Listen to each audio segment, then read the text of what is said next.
ஸ்ரீகிருஷ்ணாய பரபிரம்மணே நமः. ஸ்ரீமத்பகவத்கீதா தியானஸ்லோகாः. நமோஸ்து தே வியாசவிசாலபுத்தே புல்லாரவிந்தாயத பத்ரநேத்ர ஏன த்வயா பாரததைலபூர்ணः பிரஜ்வாலிதோ ஞானமயப்பிரதீபः பிரபன்னபாரிஜாதாய தோத்ரவேத்ரைகபாணயே ஞானமுத்ராய கிருஷ்ணாய கீதாமிருததுஹே நமः. सर्वोपनिषदो गावो दोक्ता गोपालनन्दनः पार्थो वत्सत्सुधीर्भोक्ता दुक्तं गीतामृतं महत्. वसुदेवसुतं देवं कंसचाणूरमर्दनं देवकी परमानन्दं कृष्णं वन्दे जगद्गुरुम्. அடுத்தது 8வது அத்தியாயம் அக்ஷர பிரம்ம யோகத்தில் 22வது ஸ்லோகம். புருஷः ச பரः பார்த்த பக்தியா லப்யஸ்த்வனன்யயா யஸ்யாந்தः ஸ்தானி பூதானி ஏன சர்வமிதம் ததம். புருஷः ச பரः பார்த்த பக்தியா லப்யஸ்த்வனன்யயா த்வனன்யயா யஸ்யாந்தः ஸ்தானி பூதானி ஏன சர்வமிதம் ததம்.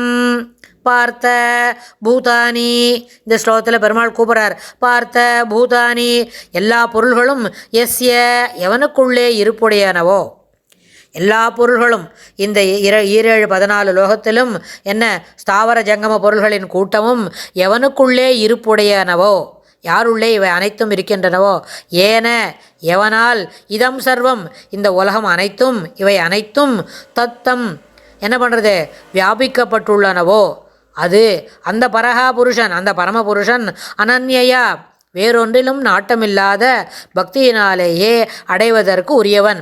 நாட்டமில்லாத பக்தியாது லப்யா, அந்த பக்தியினாலேயே அடைவதற்கு உரியவன்.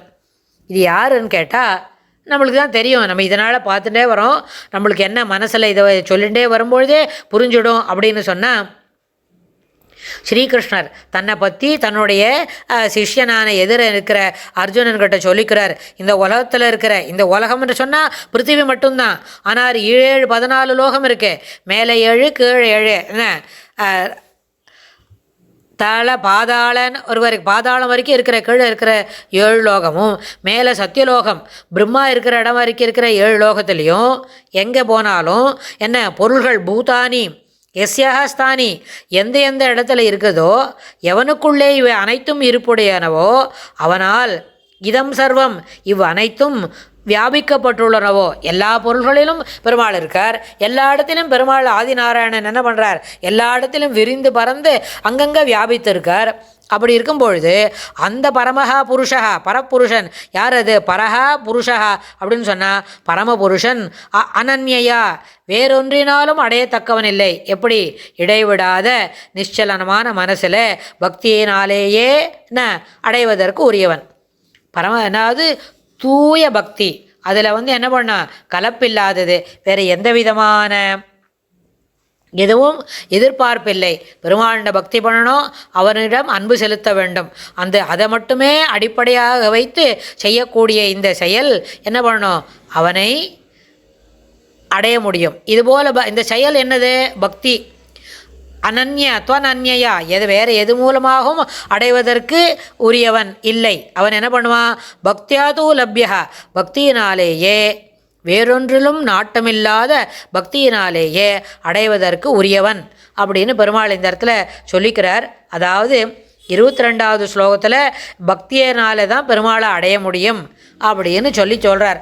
ஆனால் அடுத்த 2-3 ஸ்லோகத்துலேருந்து என்ன சொல்லி கொடுக்க போகிறாருன்னு கேட்டால், எப்படி இருக்கும் நம்ம இந்த ஜீவன் இதை விட்டு சரீரத்தை விட்டு கிளம்பினா இது போகக்கூடிய இடம், சரணாகதி பண்ணவனுக்கு போகிற வழி எப்படி இருக்கும், சரணாகதி இல்லாமல் திரும்பி வரவனுக்கு வழி எப்படி இருக்கும், 2 வழியும் போகக்கூடியது தான். 2 வெளியிலேருந்து கிளம்பினா, சரீரத்தை விட்டு கிளம்பினா போகக்கூடிய இடம் தான்.